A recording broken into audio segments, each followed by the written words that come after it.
माऊलींचा पालखी सोहळा पुण्यामध्ये दाखल होत आहे। लाखोंच्या संख्येने वारकरी पुण्यामध्ये दाखल झालेले आहेत। पालखी सोहळ्याचे आपल्यासोबत भावार्थ देखणे महाराज आहेत। महाराज, कशा पद्धतीची तयारी झालेली आहे? आता इथून पुढचा महत्त्वाचा टप्पा सुरू होणार आहे पालखीचा। रामकृष्ण हरी। आत्ताच जगद्गुरू संतश्रेष्ठ तुकोबारायांची पालखी पुण्यनगरीमध्ये, त्या पालखीचं आगमन या ठिकाणी होतं आहे आणि त्याच्या पाठोपाठ कैवल्य साम्राज्य चक्रवर्ती संतश्रेष्ठ ज्ञानेश्वर माऊलींच्या पालखीचं पुण्यनगरीमध्ये आगमन होणार आहे।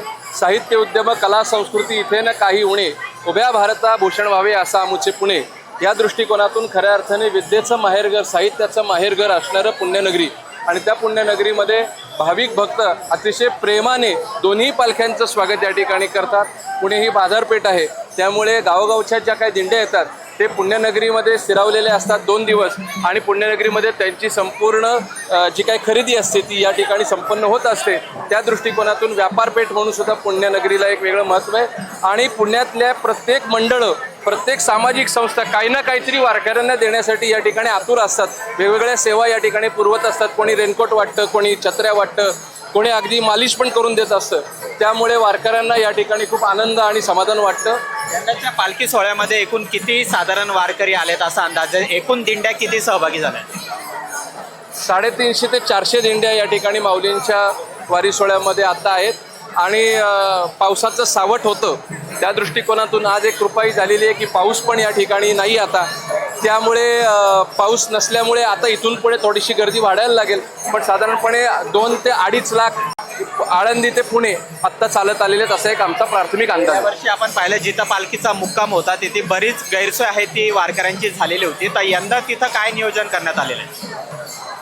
त्या ठिकाणी जागाही विस्तारित करण्यात आलेली आहे आणि महानगरपालिकेच्या माध्यमातून ज्या शेजारच्या काही प्रॉपर्ट्या होत्या त्या ॲक्वायर करून त्या ठिकाणी त्या पण पाडण्यात आल्यात आणि एक जागा मोठी करण्यात आलेली आहे। मांडवही मोठा टाकण्यात आलेला आहे, त्यामुळे एक वेगळे काही कक्ष त्या ठिकाणी तयार करून वारकऱ्यांच्या सोयीसाठी ती जागा थोडीशी म्हणजे बऱ्यापैकी मोठी करण्यात आलेली आहे आणि तिथे ते राहतील। आता 2 दिवस पालख्यांचा मुक्काम पुण्यात आहे, त्यानंतर सासवडच्या दिशेने जाताना दिवे घाटातून जायचं आहे। यंदा दिवे घाटामध्ये मोठ्या प्रमाणात काम चालू आहे, तर तुम्ही काय आवाहन करणार आहे? वारकरी आणि वारकऱ्यांसोबत ज्या वाहनं असतात, मोठमोठी वाहनं असतात, ती कशा पद्धतीने नेली जाणार?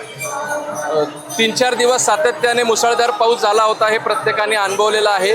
त्यामुळे दरडसुद्धा काही ठिकाणी कोसळल्याच्या आम्हाला बातम्या मिळालेल्या आहेत। आपण 2 महिन्यापूर्वीच तिथलं जे प्रशासन आहे त्या प्रशासनाला व्यवस्थित सूचना दिल्या होत्या आणि प्रशासनानेही त्यावरती सकारात्मक प्रतिसाद देऊन दिवे घाटाला हार्ड बॅरिकेटिंग केलेलं आहे आणि जो जुना रस्ता आहे, आम्ही सांगितलं होतं जुना रस्ताच आपण वापरूया यावर्षी, पूर्ण काम झाल्यावरती पूर्ण रस्ता वापरू। त्यामुळे जुन्या रस्त्यावरनं आपली संपूर्ण वारी ही मार्गस्थ होणार आहे आणि ज्या काही गाड्या आहेत त्या गाड्या पोलिसांनी जे पर्यायी रस्ते सांगितलेले आहेत त्या पर्यायी रस्त्यांनी त्या गाड्या लवकर निघून सासवडला पोचतील, जेणेकरून चालताना त्या घाटामध्ये उपसर्ग येणार नाही, होणार नाही। खूप खूप धन्यवाद आमच्याशी बोलल्याबद्दल। कॅमेरामन रोहित वनकटेसह अमोल धर्माधिकारी, LS मराठी, पुणे।